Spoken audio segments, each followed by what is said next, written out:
chose, je vais prier, recommander ce moment dans la main du Seigneur, Papa. Le Dieu de grâce, je viens m'abandonner à toi. Je viens me soumettre corps à mes esprits, Seigneur.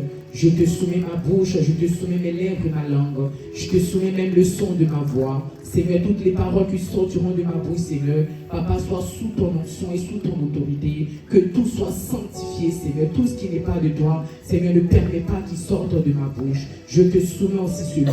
Ton peuple, Seigneur, qui sont venus à ta rencontre. Seigneur, ne sont pas venus te voir, Seigneur, mais ils sont venus te voir, toi, le Dieu Tout-Puissant. Le Dieu qui leur a encore fait grâce ce matin d'être en vie, d'avoir la santé, Papa, et de pouvoir se préparer pour venir dans ta présence, Seigneur, Papa. Sois loué, sois béni. Au nom de Jésus-Christ de Nazareth. Amen. Amen. Je rends grâce au Seigneur Jésus pour cette grâce encore qu'il me donne cette année pour le mois de la femme de pouvoir exhorter mes soeurs, même les papas aussi qui sont là, même si ce ne sont pas des femmes, mais voilà. Cette parole est aussi pour eux. Amen. Que Dieu soit glorifié. Je bénis aussi mon leader, ma maman, la servante de Dieu, la prophétesse Myriam, qui m'a supporté. Je pense que vous avez déjà entendu, réentendu mon histoire, elle et moi. Vraiment, ce n'était pas facile du tout. Je l'ai beaucoup fatiguée, je me suis beaucoup révoltée contre elle. Mais le Seigneur a dit, c'est ton fardeau. Donc, elle a supporté. Et jusqu'à présent, moi et moi, elle continue de me supporter parce que, voilà, il y a des fois, je déraille, il y a des fois, pas que je me rébelle, mais bon, je me fâche un peu. Mais bon, elle me supporte toujours parce que je suis sa fille. Je suis sa fille biologique, je suis sa fille spirituelle, je suis tout. Voilà. Que Dieu soit béni. Amen. Avant de rentrer dans notre sujet, on va ensemble vraiment reprendre le refrain que les chérubins ont chanté tout à l'heure. Visite-moi ici. Pendant que nous serons en train de reprendre ce refrain, vraiment dispose-toi et demande au Saint-Esprit de Dieu vraiment de venir te visiter, de venir vraiment te disposer afin que cette parole que je vais donner, que tu ne puisses pas le recevoir dans la chair, mais que tu puisses recevoir cette parole en esprit et en vérité, que tu ne puisses pas me voir moi, Ervine, mais que tu vois le Saint-Esprit de Dieu qui t'adresse une parole d'exhortation ce matin. Ce matin, le Saint-Esprit veut nous exhorter parce que moi-même, je fais partie de cette exhortation. Amen. Donc, on va vraiment reprendre ce refrain ensemble d'un même cœur, d'une même âme et d'un même esprit, au nom de Jésus-Christ. Visite-moi ici, ici, ici,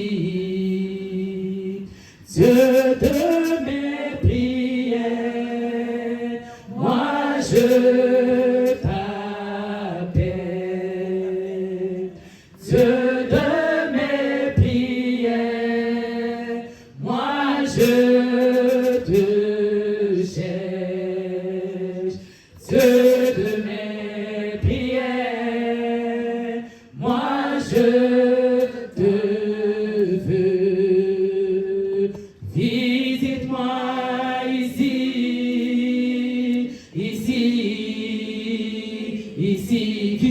cette chez papa, visite-moi ici, ici,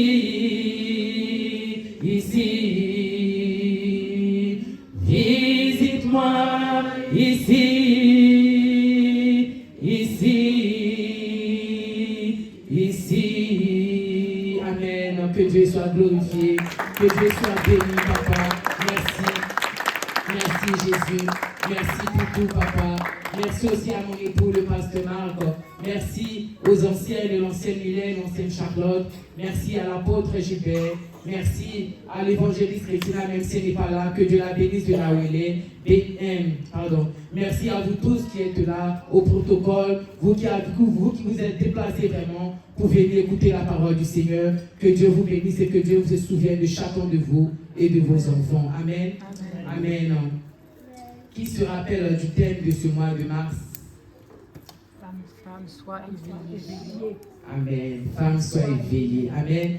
Le Seigneur nous demande vraiment à être éveillés. Amen. Les serments de Dieu sont passés. La sermon de Dieu, le mardi dernier, l'a ouvert le mois, vraiment avec ce thème. Elle nous a fortement exhortés. Elle a dit des choses que moi j'avais déjà aussi marquées. Il dit, ah Seigneur, c'est vraiment ma maman. Parce qu'il y a des choses que j'avais déjà marquées, elle a parlé de ça. Donc il dit vraiment que toute la gloire soit au Seigneur. Amen. Amen. On va aller pas à pas. On va déjà rentrer dans la définition de quoi une femme. Amen, pardon. C'est quoi une femme selon toi? C'est quoi une femme? On va la voir, une femme. C'est quoi une femme selon la Bible, selon le cœur de Dieu, et une femme selon le monde d'aujourd'hui dans lequel nous sommes. Amen. Selon toi, aujourd'hui, on va interagir. Amen. Je ne suis pas venu vous enseigner quoi que ce soit. On est là pour s'exhorter. Amen. Parce que je ne suis pas plus que vous qui êtes assis là. Ce matin, on va laisser le micro à quelqu'un dans la salle qui puisse nous dire, selon lui, c'est quoi une femme. Amen. Maman Priscille, comme tu fermes les yeux, c'est toi qui vas répondre. Selon toi, c'est quoi une femme? Vous pouvez donner le micro à Maman Priscille. Amen. Pour moi, la femme, c'est l'aide que Dieu a mis à côté de l'homme. Amen. Amen. Amen. On va avoir deux avis. Tu peux passer le micro à... C'est l'aide que Dieu a mis à côté de l'homme. Amen. Tu peux passer le micro à notre sœur Sarah. Elle va le donner aussi. Allez. C'est pas grave, même si tu fais le vidéo. Une femme. Une femme, c'est beaucoup de choses, je pense.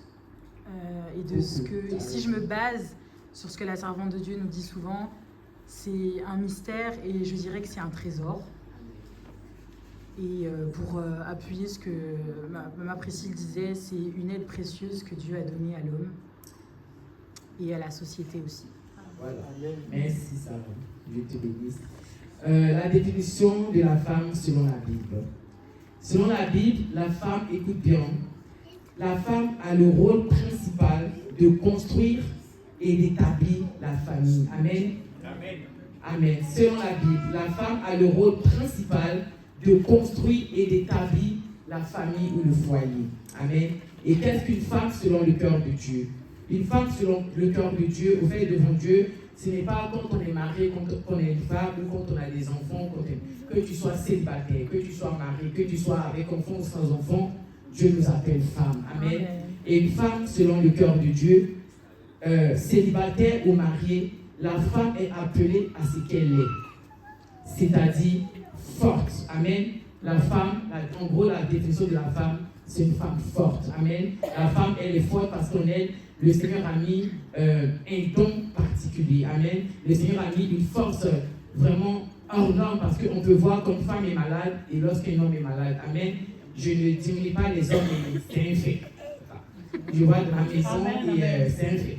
Quand une femme est malade ou quand elle a une douleur, je vais laisser la maladie. Quand une femme a une douleur et quand un homme a une douleur, c'est pas pareil. Amen. Les hommes, vraiment, ils sont. T'as l'impression qu'ils vont mourir demain. Amen. Alors que la femme, même si elle a mal, de fois, elle est devant vous, mais vous ne savez même pas qu'elle a mal. Amen. Parce qu'elle cache sa douleur. C'est pas qu'elle est hypocrite, mais elle ne veut pas montrer au monde entier qu'elle souffre, elle a mal, tout ça. Parce que Dieu a mis en elle cette force. Amen. C'est pour cela la femme. La définition de la femme selon le cœur de Dieu, c'est célibataire ou mariée. La femme est appelée à ce qu'elle est, c'est-à-dire forte du fait que Dieu lui confie l'homme. Amen. Amen. Du fait que Dieu lui confie l'homme. Donc les hommes, Dieu vous a confié à nous. J'espère que vous avez bien écouté cela. Les hommes, peu importe, même si tu as 30 ans, même si tu as 60 ans, le Seigneur, quand je laisse, Dieu t'a confié à Wendy. Voilà. C'est pas moi qui dis. Dieu, il dit, le Seigneur a confié les hommes aux femmes. Amen. Une dignité qu'elle reçoit de Dieu lui-même. Amen. C'est Dieu lui-même qui donne cette dignité à la femme, de confier l'homme, de lui confier l'homme, de prendre en charge l'homme. C'est pour cela que le Seigneur veut que la femme soit éveillée, parce qu'elle a une charge lourde, non seulement les enfants, mais aussi le mari. C'est pour cela que la femme doit être éveillée. Si tu es d'accord avec moi, acclame le Seigneur Jésus. Que Dieu soit béni. On va voir maintenant la définition de la femme selon le monde d'aujourd'hui, une femme d'aujourd'hui. Amen. Et notre sœur Sarah soulever un peu ce point-là.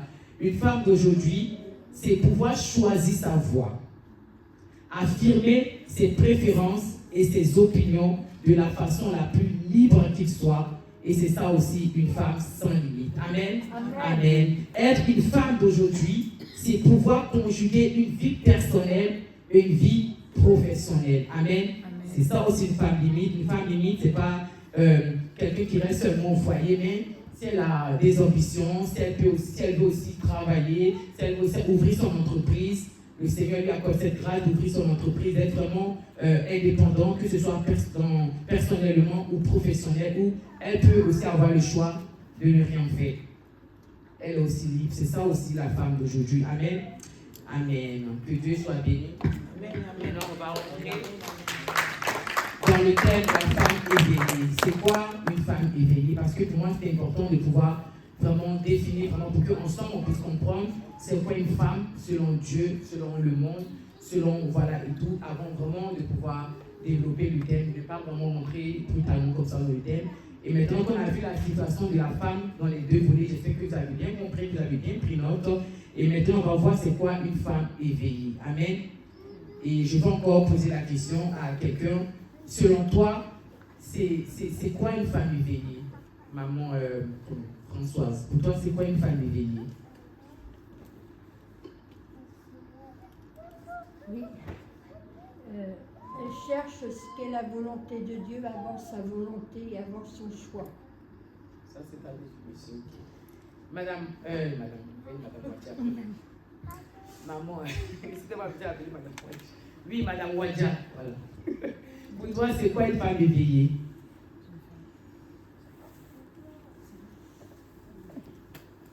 Avec tout ce qu'on écoute ici, vraiment, pour moi, la femme, c'est celle une femme éveillée, c'est celle qui est toujours prête à affronter, quelles que soient toutes les situations qui vont venir dans sa vie, dans sa famille, dans le lieu où elle exerce, dans le lieu où elle vient en présence de Dieu. Une femme qui est toujours prête, qui est au taquet. Amen. Amen. Amen. Que Dieu soit béni. Une femme éveillée demeure inébranlable. Ça, il n'y a pas photo. Amen. Ça n'a pas à discuter. Une femme éveillée, pour moi, elle demeure inébranlable.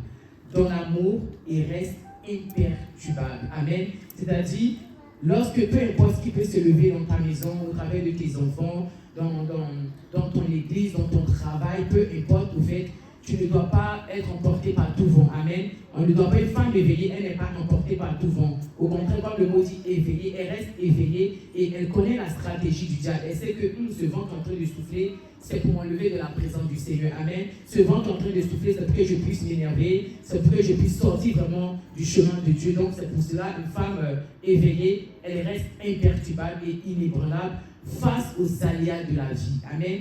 Face aux aléas de la vie, face à tout ce qui peut arriver, une femme éveillée, elle reste vraiment imperturbable. Amen. On poursuit.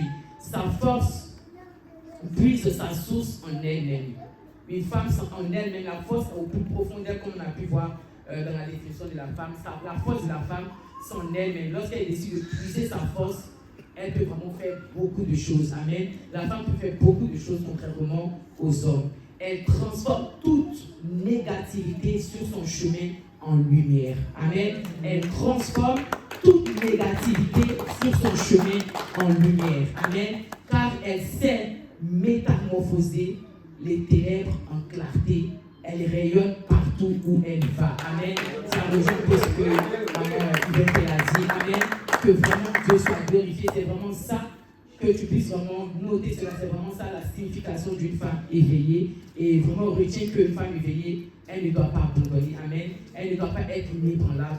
Elle ne doit pas être, elle reste imperturbable. Elle transforme sur son chemin, tout ce qui est ténèbres, elle le transforme en lumière. Amen. Tout ce qui est négativité, elle peut le changer en positivité. Et nous avons l'exemple de Ruth qui a changé sa malédiction en bénédiction. Amen. Amen. Amen. La force, on va montrer aussi la force de la femme éveillée. Lorsque tu es éveillé, tu as une force qui est en toi. Amen. Lorsque tu es éveillé, il y a une force vraiment qui écoute que tu vas puiser au-dedans de toi. Et une femme éveillée, sa force vraiment, elle reste confiance. Amen. Vous êtes d'accord avec moi? Une femme éveillée, sa force, elle reste confiance. Amen. Elle n'est pas emportée par tout vent. Elle reste confiante, peu importe les situations de sa famille, de ses enfants, les combats, les difficultés, elle reste confiante. Ça ne veut pas dire que peut-être qu'elle ne va pas pleurer ou elle ne va pas avoir du chagrin, si, mais au-delà de ça, elle reste confiante. Amen. Elle reste optimiste, positive et fière. Amen. Elle reste confiante, optimiste, positive et fière. C'est ça la force d'une femme éveillée. La capacité maintenant d'une femme éveillée, elle a la capacité de détecter quelque chose de bon ou de mauvais. Amen. Vous êtes d'accord avec moi? Une femme éveillée, elle a la capacité de détecter quelque chose de bon ou de mauvais. Pourquoi? Parce qu'elle est en éveil. Elle est en éveil, ce n'est pas parce qu'elle ne dort pas. Même si elle dort, son esprit reste éveillé. Elle sait connaître, là c'est pas bon, là c'est bon, là il y a un piège, là il n'y a pas un piège. C'est ça, cette capacité d'une femme éveillée. Elle sait détecter les choses bons ou mauvais dans son entourage, chez son mari, chez les enfants, etc. etc. Amen. Amen. On acclame le Seigneur Jésus-Christ.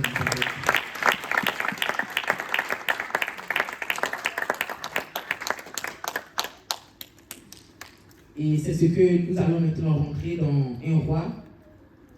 Nous allons rentrer dans le thème. Après cette belle signification. Et c'est ce qu'on a pu voir chez cette femme.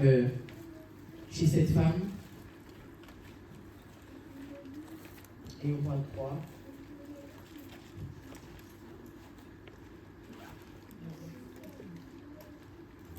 Vu son éveil, elle a pu détecter que cet enfant-là, c'est pas pour moi.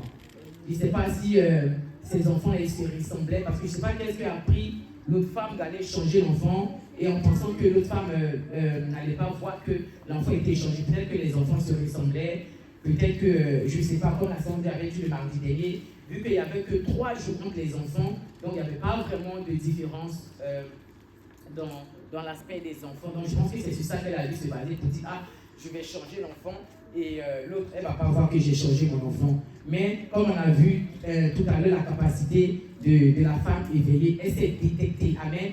Et cette femme-là, elle a pu détecter qu'elle s'est réveillée, elle a pu voir que cet enfant-là, ce n'est pas le mien.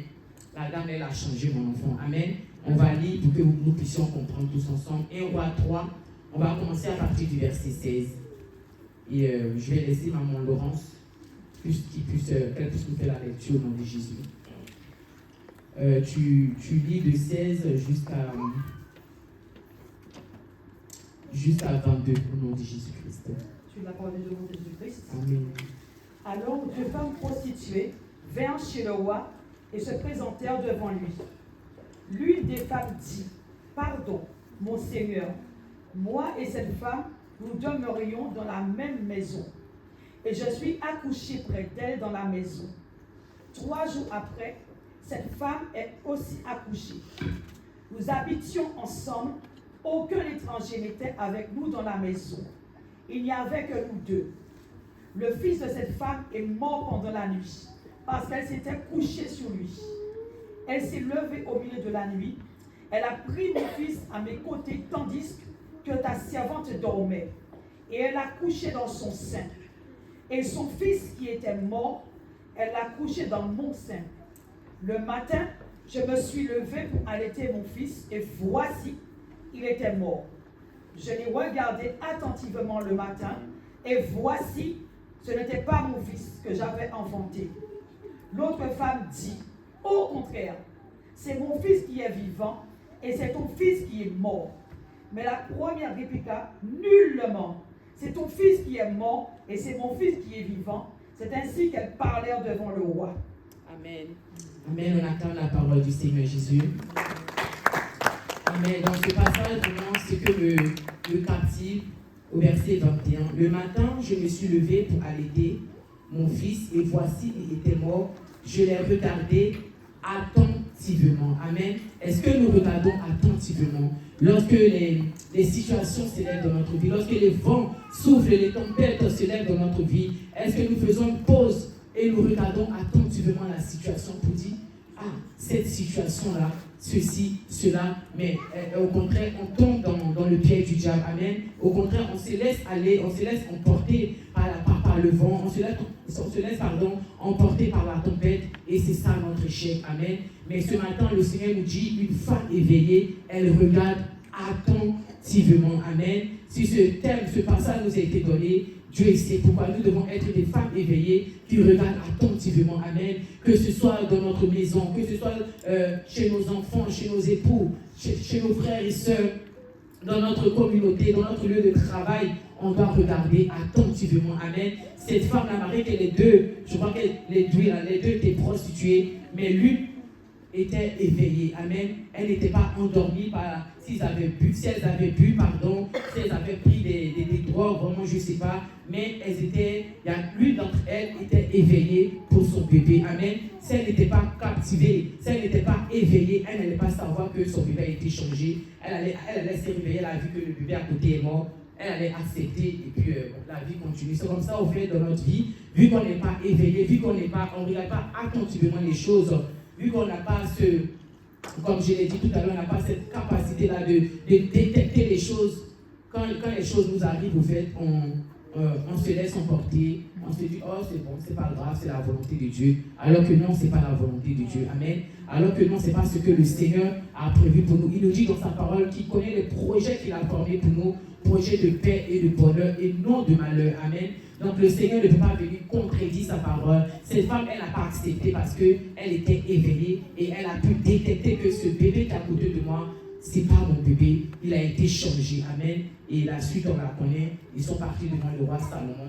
Le roi Salomon, il a tranché, il a pu voir que c'est la femme là à qui on a donné le bébé. Moi, c'est elle qui disait la vérité, que son bébé, c'est pas celui qui est mort, mais c'est celui qui était en vie. Amen. Amen. On va, pour poursuivre, on connaît aussi l'histoire de Ruth. Amen. On connaît tous l'histoire de Ruth. Ruth qui a laissé sa famille, qui a suivi Naomi. Ruth qui était d'un pays, le pays où Dieu lui-même, il a maudit ce pays-là, comme maman nous a dit le mardi dernier, comme dans la parole de Dieu aussi, dans le livre de Ruth. Le Seigneur lui-même, c'est lui qui a maudit ce peuple-là. Ce n'est pas le diable, ce n'est pas les liens de famille, ce n'est pas les choses que nous vivons aujourd'hui, mais c'est Dieu lui-même, du haut de son saint trône, qui a maudit ce peuple-là. Il les a appelés un peuple maudit parce que, je crois qu'il y avait l'inceste, donc ce peuple, ils ont été maudits. Mais Ruth, dans son éveil, elle a dit non, elle a changé sa malédiction, son identité. Ruth a changé son identité, l'identité de malédiction qu'elle avait. Par son éveil, elle a changé cette identité en bénédiction. Amen.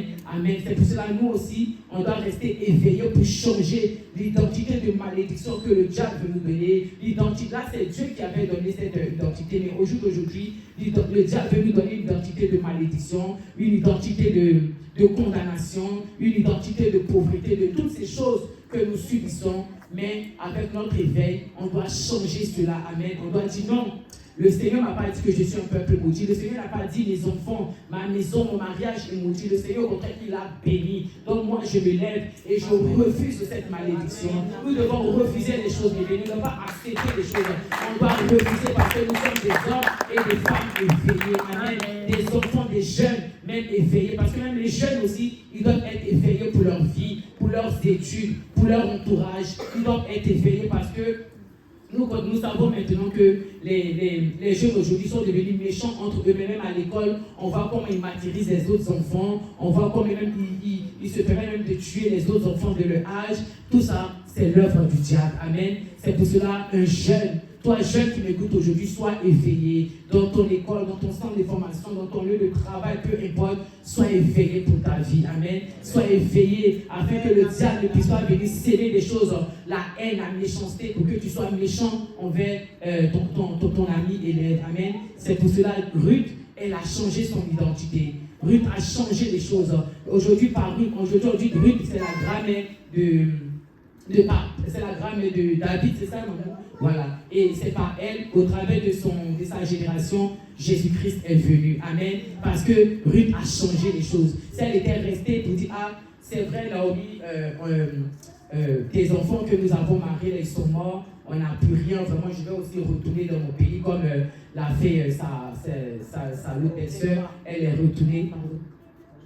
Voilà, Orpa, elle est retournée, elle a dit, ok Naomi, c'est vrai, tu as raison, je vais te suivre, pourquoi? Tu n'as plus d'enfants, tu n'as rien, tu n'as même pas de richesse, pourquoi je vais te suivre? Elle est retournée, mais Naomi, Ruth, elle a dit, non, moi je vais te suivre, ton Dieu sera mon Dieu, ton peuple sera mon... En tout cas, elle a déclaré, c'est pour cela, le Seigneur nous demande qu'on doit déclarer, on doit dire des choses, et lorsque nous déclarons ces choses, nous arrivons à changer les choses, amen, nous arrivons à transformer le parcours de nos vies, le parcours de nos enfants. Là, il y avait des choses qui nous attendaient, parce que nous avons déclaré, nous avons cru, nous avons cette capacité-là de changer les choses, amen. Amen, que Dieu soit béni. Et on va aussi poursuivre dans Rahab.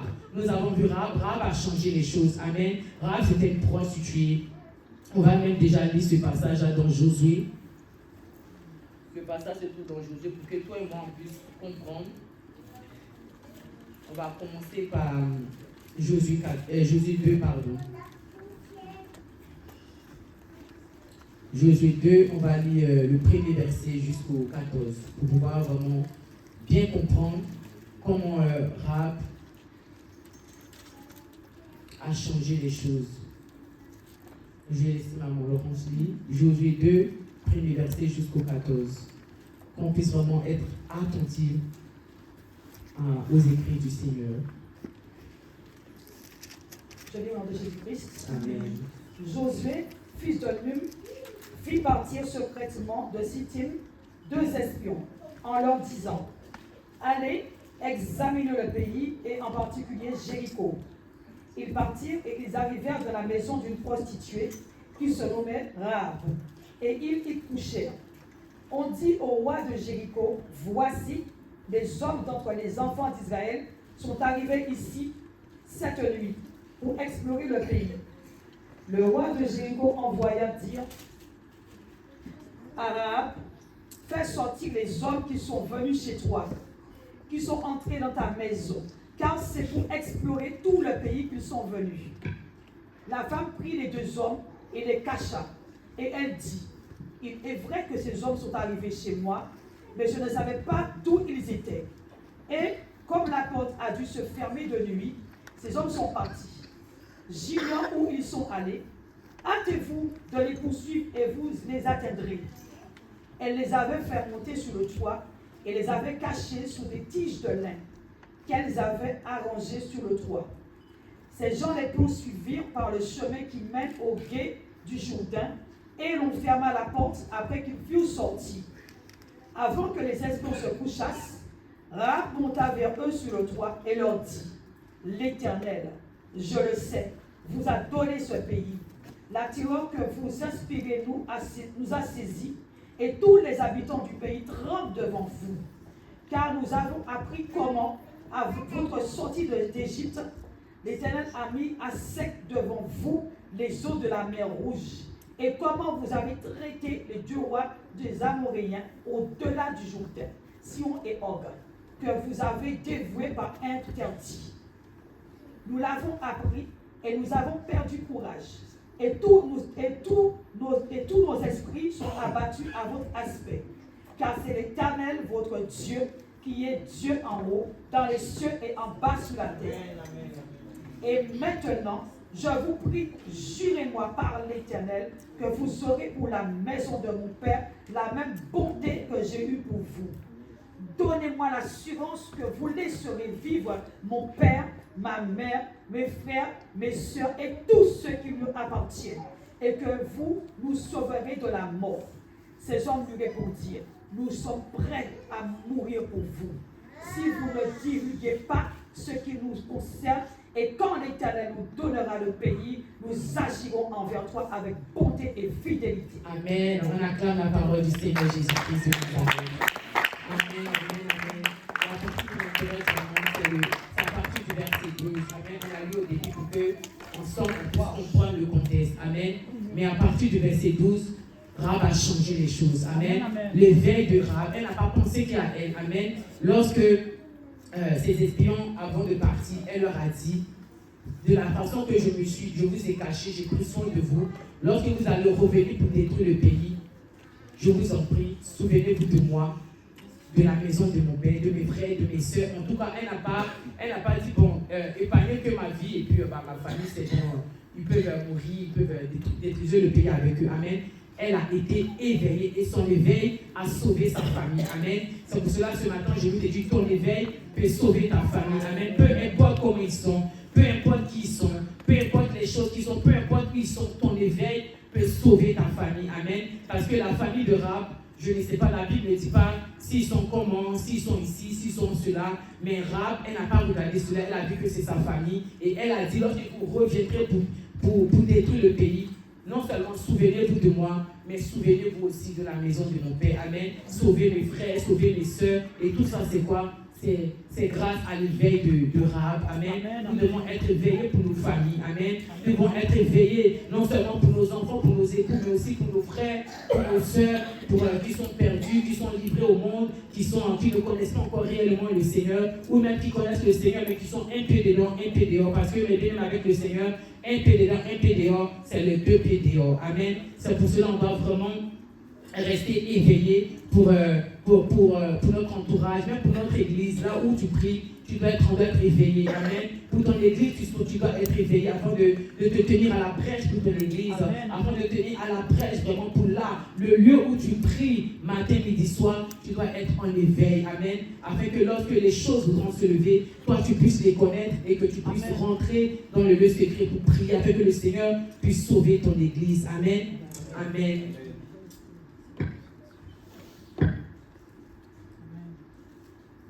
Et c'est comme ça qu'elle a demandé aux espions là, de se souvenir de sa famille. Et nous allons voir dans Josué 6 que exactement ils se sont souvenus de Rahab. Amen. Ils n'ont pas menti. Ils n'ont pas dit oui, on va le faire, mais lorsqu'ils sont venus, ils ont quand même tout détruit, sa famille, tout ça. Mais ils se sont souvenus, ils étaient reconnaissants envers Rahab. Et on va voir ça dans Josué 6, à partir du verset 22 jusqu'à 23. Amen. Josué dit aux deux hommes qui avaient exploré le pays, entrez dans la maison de la femme prostituée et faites-en sortir cette femme et tous ceux qui lui appartiennent, comme vous le lui avez juré. Les jeunes gens, les espions entrèrent et firent sortir Rahab, son père, sa mère, ses frères et tous ceux qui lui appartenaient. Ils firent sortir tous les gens de sa famille et ils les déposèrent hors du camp d'Israël. Je peux continuer juste avec ça. Ils brûlèrent la ville et tout ce qui s'y trouvait. Seulement, ils mirent dans le trésor de la maison de l'Éternel l'argent, l'or et tous les objets d'airain et de fer. Josué laissa la vie à Rahab, la prostituée, à la maison de son père et à tous ceux qui lui appartenaient. Elle a habité au milieu d'Israël jusqu'à ce jour, parce qu'elle avait caché les messagers de Josué, que Josué avait envoyés pour explorer Jéricho. Amen. Amen. On acclame le Seigneur Jésus-Christ de Nazareth. Amen. Ces espions, lorsqu'ils sont revenus, ils ont exactement fait ce qu'ils avaient promis à Rahab. Ils ont dit, t'inquiète pas, il n'y a pas de souci, on se souviendra de toi, on ne va pas détruire, on va pas te détruire toi, on ne va pas détruire tes frères, tes soeurs, et tout ça parce que tu nous as sauvé la vie. Amen. Et tout ça, c'est grâce à quoi? C'est grâce à l'éveil de Rahab. C'est pas parce qu'elle est prostituée, c'est qu'elle n'a pas de sens et tout ça. C'est vrai que dans la parole, elle vivait cette vie de prostitution, mais elle avait quand même l'éveil. Amen. Elle avait quand même cette chose-là pour dire, je dois préserver ma famille. Amen. Je dois préserver la vie de mes frères, de mes soeurs. Il ne faudrait pas qu'ils soient emportés lorsque ces espions viendront pour brûler le pays. Il ne faudrait pas qu'ils soient emportés. Amen. Amen. C'est pour cela vraiment, je vais parler un peu de moi, de mon témoignage. J'avais déjà partagé ça lors de la retraite des femmes, parce que le Seigneur m'avait vraiment mis à cœur de pouvoir le partager ce dimanche lorsque je vais vous exhorter, mais bon, j'ai déjà partagé, j'ai déjà eu une exclusivité avec les mamans qui étaient à la retraite des femmes à l'hôtel. C'était l'année dernière. Oui, c'était l'année dernière. j'étais partie à un mariage, le mariage d'une amie à moi qui avant elle venait à l'église, Flora. J'étais partie avec mon frère d'Orgelès et il avait loué un Airbnb. Et je l'avais tranquille loue et moi j'allais le rembourser par après. D'ailleurs, je sais même pas si je t'ai remboursé.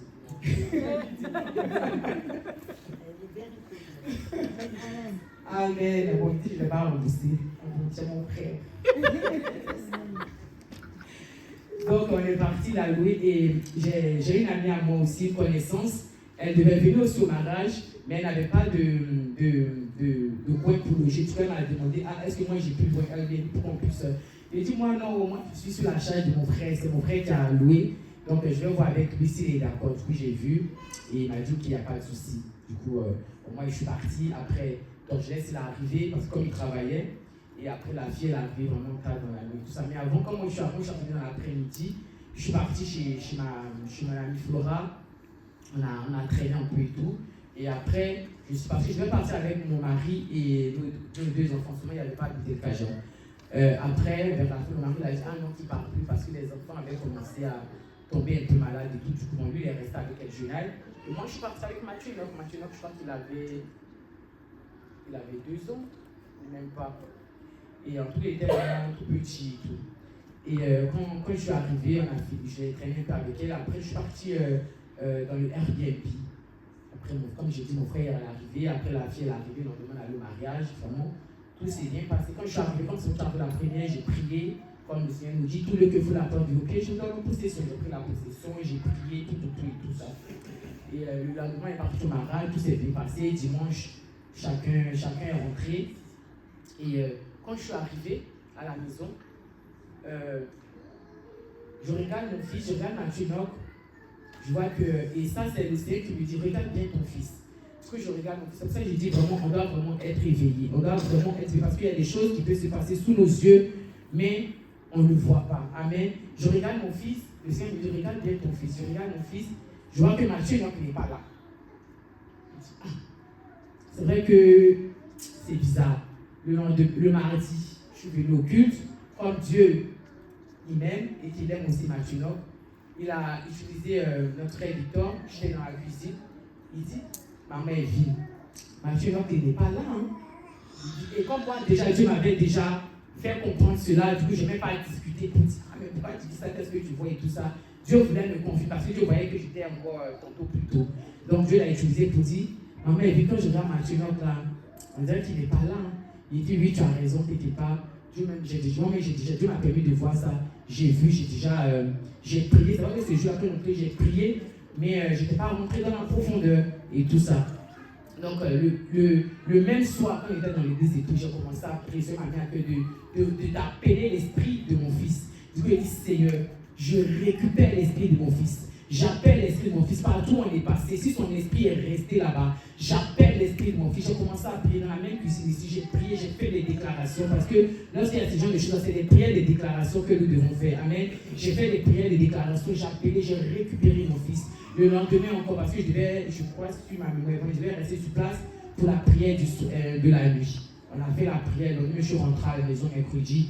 J'ai prié encore, j'ai fait des déclarations et tout ça. Et sur le champ, comme je l'avais dit à la retraite des femmes et tout, je n'avais pas attendu 8 semaines ou je ne sais pas. Sur le champ, je ne sais même pas s'il y avait même une photo, comment vous montrer même tout ça. Sur le champ, j'ai vu vraiment le changement, que c'était vraiment mon fils, vraiment, il était resté vraiment dans ce Airbnb là. Son esprit vraiment était resté là-bas et tout ça. Si c'est dans le Airbnb aussi, c'est où. En tout cas, son esprit était resté là-bas. Et j'ai vu vraiment le changement, comment mon fils il a changé et tout. Et Dieu a utilisé la même personne, le jeudi qu'on est venu au culte. Dieu a utilisé la même personne qui m'a dit, ah, ton fils, ceci, cela.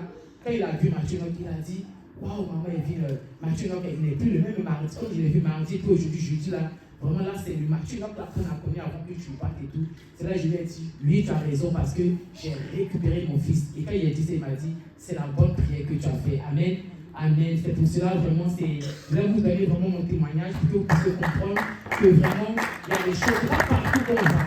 La semaine dernière, vous avez déjà enseigné dessus, c'est pas partout qu'on doit partir, surtout avec nos enfants, ils sont surtout petits comme ça, ils sont très sensibles aux endroits parce que, vu qu'ils sont sensibles, ils ont l'esprit de Dieu sur eux. Donc, de fois, quand on rentre partout avec eux, le diable, si c'est dans ce lieu-là, c'est pas qu'on a prié ou on n'a pas prié, mais comme je dis que je suis arrivé, j'ai pris la possession, c'est pas que ma prière n'a pas marché, ma prière n'a pas fonctionné, mais au fait, Dieu voulait me faire comprendre que c'est pas partout qu'on rentre. Amen. Et donc, il y a des enfants de Dieu, c'est pas partout qu'on doit rentrer avec nos enfants, c'est pas partout qu'on doit manger, c'est pas partout qu'on doit faire ceci, c'est pas partout qu'on doit faire cela, parce que tu es rentré dans cet endroit-là, tu sais pas ce qui est là-bas. C'est vrai que tu as prié, tu as pris possession, mais tu ne sais pas. Amen. Toi-même, déjà, ton état d'âme, peut-être que toi-même, ton état d'âme n'est pas solide, n'est pas renforcé comme le Seigneur voulait. Et du coup, si dans cet endroit-là où tu es rentré, s'il y avait quelque chose, obligé, ça va te capturer toi et tes enfants.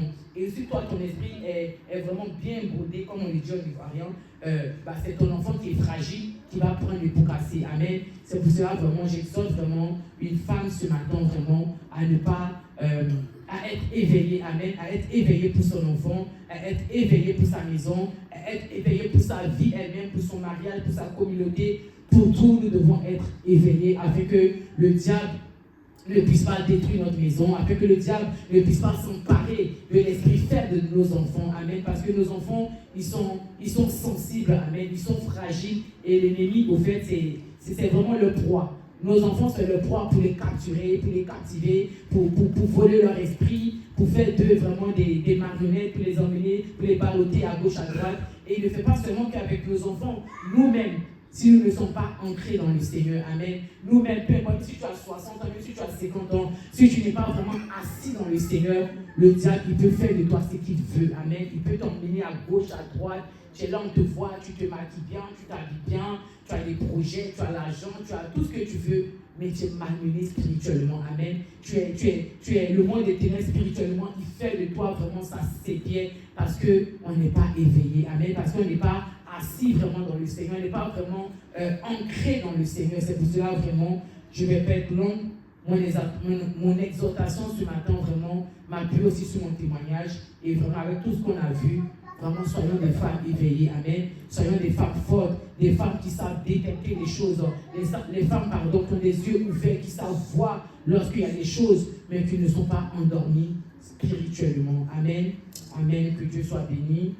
Je vais m'arrêter là, je n'ai pas fait les 1 heure parce que je ne vais pas forcer. Là, le Seigneur m'a donné que ça.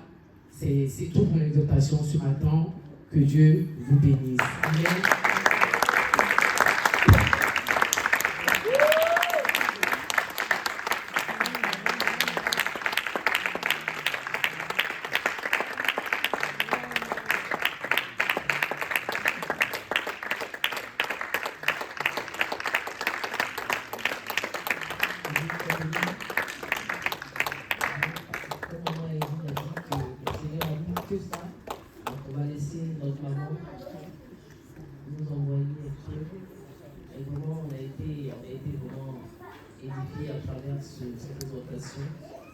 Donc, ce que j'ai compris, c'est que vraiment une femme doit avoir vraiment les yeux ouverts, afin de détecter tout ce qu'il y a autour de sa maison. Donc, c'est pas moi aujourd'hui, donc je laisse notre maman venir continuer la suite. D'accord, notre maman.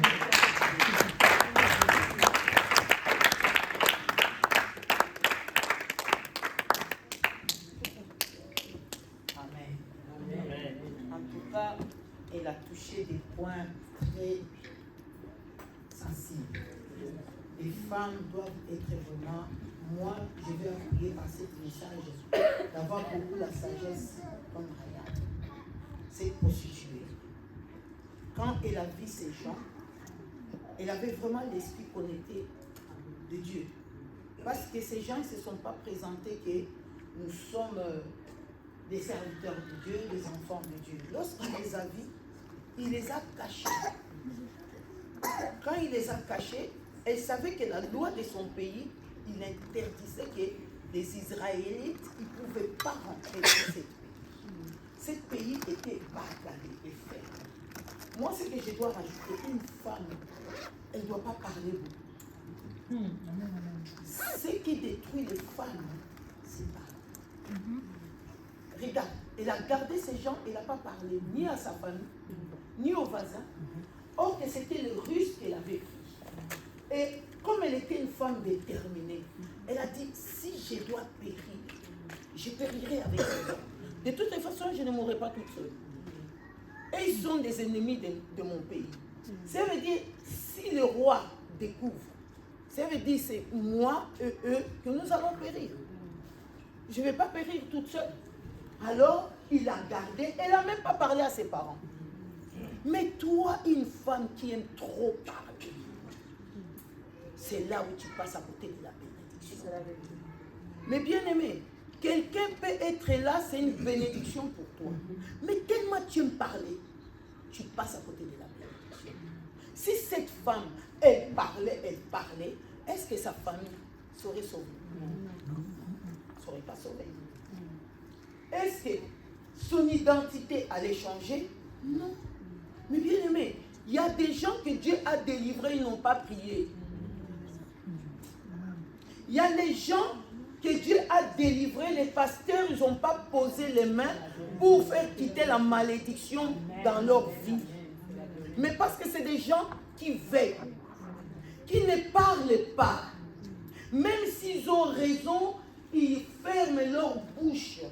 Ils disent, cette personne, je ne le connais pas. Je ne sais pas son identité. Je ne sais pas qui elle est. Mais si, Seigneur, elle était sur mon chemin, tu ne peux pas mettre quelqu'un de mauvais sur mon chemin. Ça veut dire, cette personne, elle a une bénédiction pour moi. Quelle que soit sa situation, c'est ce que cette femme-là, quand nous regardons dans la descendante de Jésus, elle fait partie. Non. Lorsque nous regardons dans l'arbre généalogique de Jésus, Rahab se trouve. C'est la femme, c'est la mère, de Marie de Ruth, Boaz, qui fait partie de cette femme. Pourquoi? Parce qu'elle était une femme bienveillante. Une femme qui ne parle pas. Ça veut dire son problème de regard de elle et Dieu. Mais toi, si tu avais accueilli les espions, ta voisine allait te court. Disait, les Israélites, mais ils sont chez moi. Mais regarde, ne dis rien. Mais elle va les raconter aussi. Elle va aussi dire à l'autre, ne dis rien. L'autre aussi va lui dire, ne dis rien. La nouvelle allait se répandre jusque chez le roi. Mais cette femme a gardé son secret. Il a dit seulement aux espions, ce secret c'est entre moi et vous. Ce secret sera dévoilé les jours où vous me sauverez, moi et ma famille. Parce que je sais, regarde cette femme qui est prostituée, qui n'est pas ancienne, qui n'est pas prophétesse, qui n'est pas pasteur, mais elle l'a prophétisé. Vous allez rentrer dans cette pays. Vous allez posséder cette pays. Moi, je crois à votre Dieu. Mais bien aimé, cette femme était païenne. Toi qui viens dans l'église, ton identité ne change pas. Tu restes toujours la même. Lorsque le vent te tire, tu tires aussi. Tu ne te dis pas que non, moi je suis positionné. Quel que soit le vent ne m'emportera pas. C'est ça une femme sans limite. Cette femme était sans limite. Parce que le matin, les cris étaient répandus à Jéricho. Les espions sont rentrés ici. Les espions sont rentrés ici. Et le roi parlait. Mais cette femme est restée silence. Parce qu'il sait que si je vais parler à ma mère va dire, ma fille, déjà tu as une mauvaise réputation. Mais comment tu peux? Il a gardé. Regarde. Et le roi, il vient chez cette femme. Il lui dit, on m'a dit que toi, tu as caché les espions ici dans ta maison. Il prend ses espions, il va les cacher sous son toit. Il dit aux hommes, hein, si, effectivement, ce que vous dites, c'est la vérité. Ils sont venus ici. Mais je les ai vus passer par là. Si vous partez vite, vous allez les rattraper sur le chemin. Alors, eux aussi sortent pour les poursuivre. Ils montent sur le toit. Il dit, allez, sortez par là, mais cachez-vous pendant 3 jours. Parce que ceux qui vous poursuivent là, lorsqu'ils vont vous poursuivre, lorsqu'ils vont vous chercher, comme ils ne vont pas vous trouver, lorsqu'ils seront de retour, vous allez regagner là où Dieu Une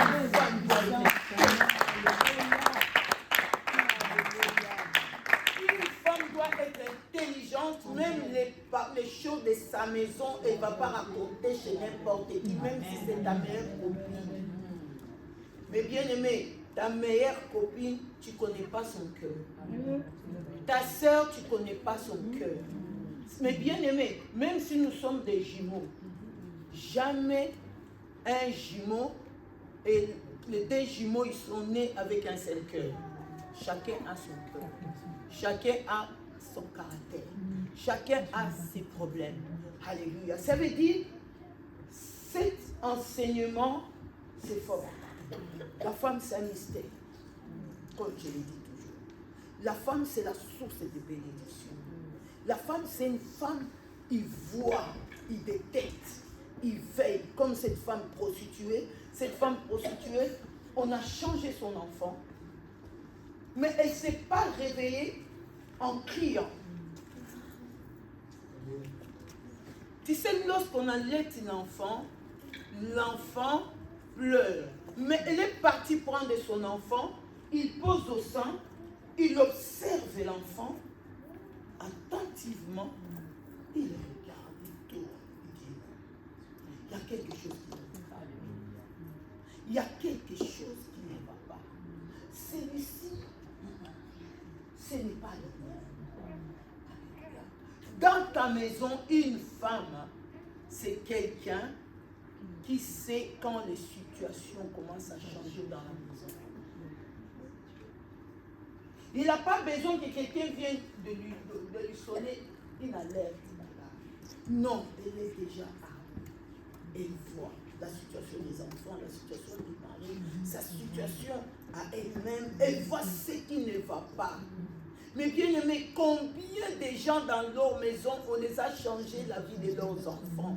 Les enfants qu'ils ont, ce n'est plus les enfants parce qu'ils ne les écoutent plus. Ils n'ont plus la crainte parce que l'enfant a été transformé dans le monde des ténèbres. Quand tu dis B, l'enfant il dit C. Quand tu parles de Dieu, l'enfant il va faire semblant de t'écouter. Et toi, dans ce semblant-là, tu tombes aussi dans le piège du diable. Sans savoir que ce que je dis, tu ne l'écoutes pas. Arrête de faire semblant. Arrête de me dire que tu connais rien. Parce que si tu savais, ça fait longtemps que tu as changé. Ça fait longtemps que tu me suis à l'église. Pourquoi tu ne suis pas à l'église? Toi, tu dis que tu as la crainte de Dieu, mon enfant. Pourquoi tu te lèves pas?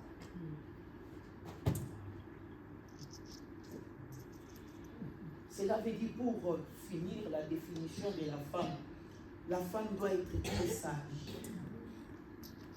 Parle peu. Écoute peu. Et vois et parle peu. Il faut que tu aies fait le mot. Tu sais, dans la Bible, on prend l'exemple de Marie. Marie était fiancée. Elle préparait son mariage. Mais quand la visite de l'ange Gabriel, quand il a visité cette femme, quand l'ange lui a parlé, tu seras enceinte, Marie a vu son corps se transformer. Elle a vu comment une femme enceinte sent les sensations de la grossesse et tout ça. Mais jamais elle a parlé à Joseph. Mais Joseph était son futur époux. Ça veut dire qu'elle était fiancée, les parents de Marie, les parents de Joseph, ils se connaissaient parce qu'ils ont préparé les fiançailles. Mais Marie s'est dit, cette situation, le même Dieu qui est venu me visiter, c'est le même Dieu aussi qui va le battre.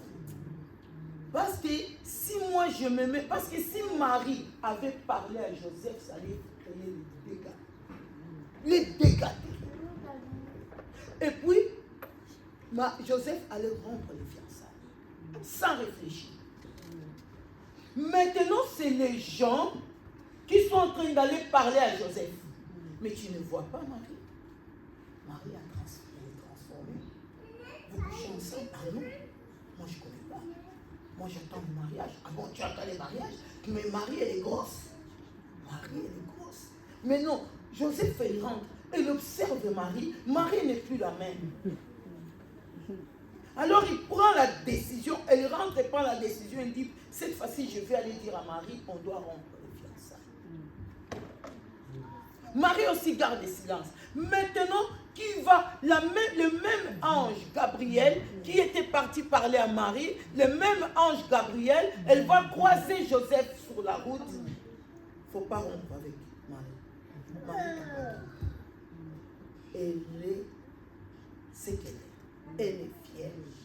Elle n'a pas connu les hommes. La grossesse qu'elle porte là, c'est ce que les apôtres, les prophètes ont prophétisé. Une vierge sera enceinte. Et c'est elle. Ne fais pas des choses malhonnêtes. Qui défend Marie? C'est Dieu.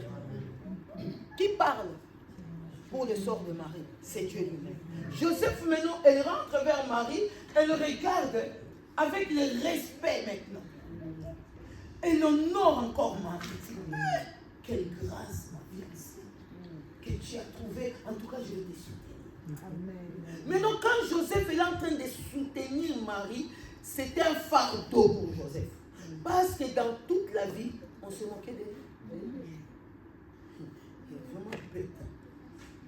Comment une femme qui l'a trompée, qui est grosse, c'est même pas sa grossesse. Regarde comment elle a dit. Regarde comment elle a sauvé. Joseph, il savait ce qui s'est passé. Marie aussi savait ce qui s'est passé. Personne ne connaissait leur histoire que Dieu. Mais bien aimé, toi, une femme. Nous sommes dans les mois des femmes. Ah, parce que tu ne sais pas qui est devant toi. On a perdu beaucoup de bénédictions comme ça. À cause de vouloir parler, de vouloir connaître. Si cette femme avait parlé aux voisins, aux gens, tu crois, quand les enfants d'Israël, écoutez bien, quand les enfants d'Israël sont rentrés à Jéricho, ils ont brûlé Jéricho. C'est l'ordre qu'ils avaient reçu.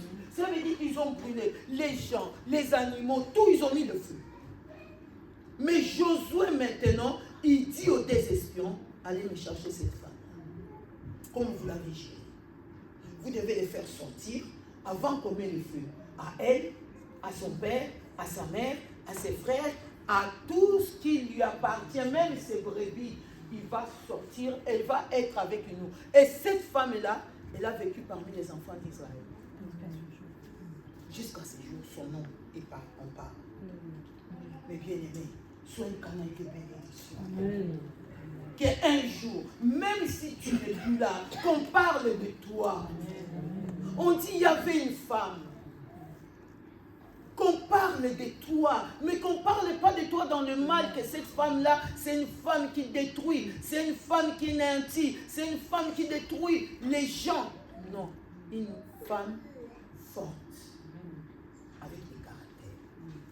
Une femme, les premières caractéristiques de la femme, c'est une femme de caractère.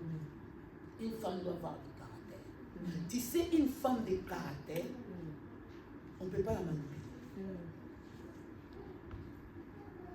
Ce qui fait, ça définit son comportement et sa caractéristique.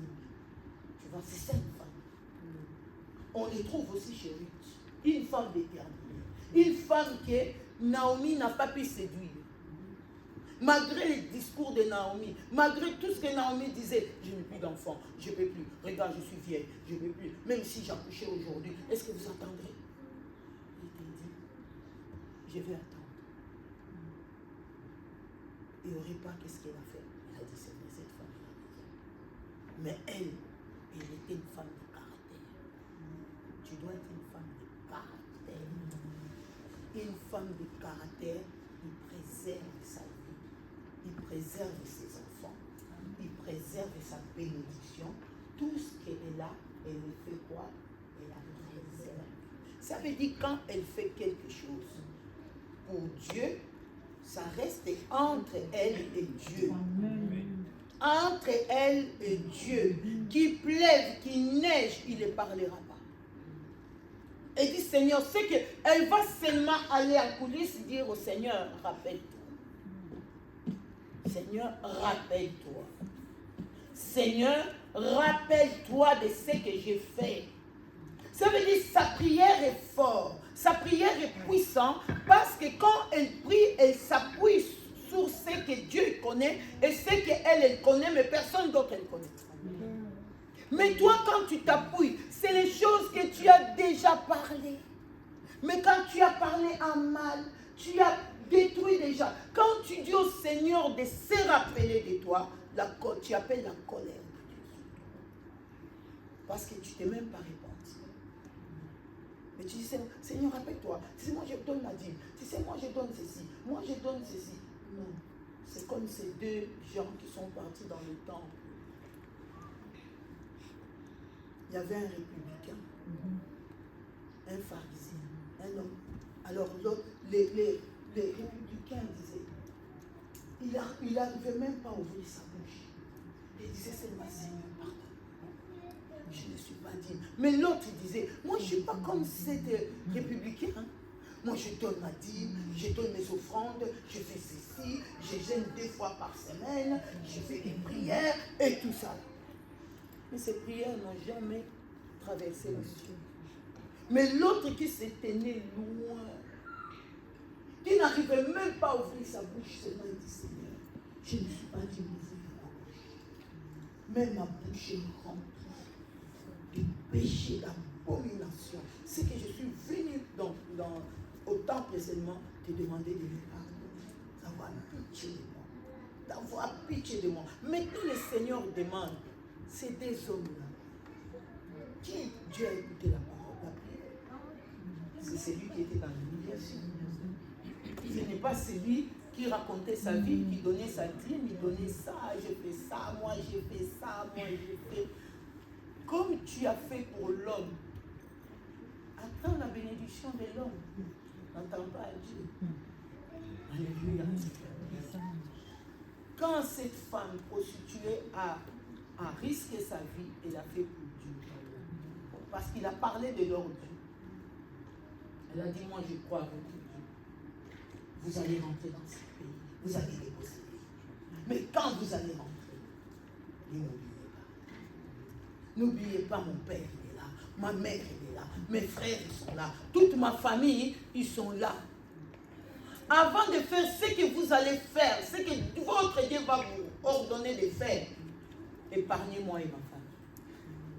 On a épargné cette femme. Cette femme elle est partie vivre dans la bénédiction dans les pays qui coulaient le lait et le miel. Pour finir, je vais te dire, ça veut dire quand Dieu proclame la bénédiction, il y a des gens qui feront partie de la bénédiction que Dieu n'a pas parlé. Mais Dieu le connaît. Amen. Il sait que ce sont des violents. Alléluia. Ce sont qui? Des violents. Ça veut dire que ta bénédiction peut te les voler. Par quelqu'un qui est éveillé, qui est violent, qui a du caractère. Alors il va s'élever autant que, avant que toi tu pars chercher la bénédiction, elle est là. La bénédiction peut les voler. La bénédiction d'Ésaü qui a prié, Jacob non. Ça veut dire pendant la vie d'Isaac, quand il regardait ses 2 fils, les seuls fils qu'il avait gardés, c'était Isaac. Il ne calculait pas Jacob. Il dit c'est toi. Quand Rebecca aussi regardait, elle disait on verra. Il faut que je meure. Lui n'héritera pas. Parce qu'il détruira la promesse d'Abraham. Mais les pères ne voyaient pas la continuité d'Abraham. Ils voyaient la fin. Ça veut dire ta bénédiction, tu dois venir. Parce que quelqu'un plus intelligent peut te trouver.